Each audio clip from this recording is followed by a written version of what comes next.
Nouvelle aube et ultime patrouille des parachutistes dans la base de Gao, dans le nord malien.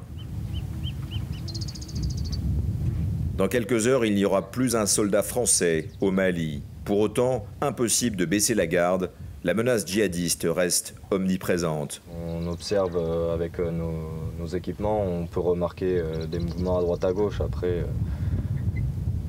c'est un terrain qui est grand, qui est plat, on a beaucoup de visuels sur tout ce qu'on a face à nous et malheureusement, avec toute la végétation, on ne peut pas forcément bien voir tout ce qui nous entoure, mais bon, c'est sûr que ça bouge beaucoup. La nette dégradation des relations entre la France et la junte malienne aura donc eu finalement raison de la présence militaire française dans cette région sahélienne.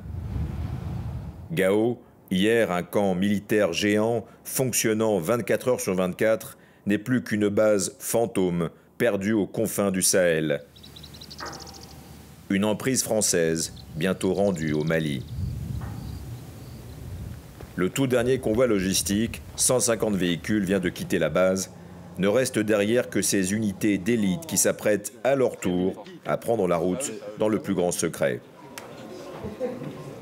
Encore hier, il y avait une délégation de l'armée malienne qui était ici pour prendre en compte les éléments, prendre en compte la base. Donc eux, ils se préparent à prendre la base. Après, vous dire de quoi sera fait demain pour eux, je ne sais pas. Je ne sais pas.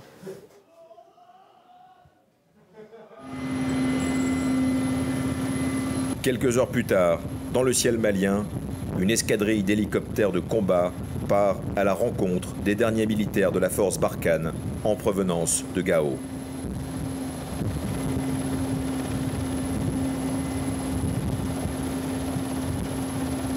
C'est sans doute le dernier vol à la frontière du Mali. Le dernier convoi de sécurité vient de passer la frontière.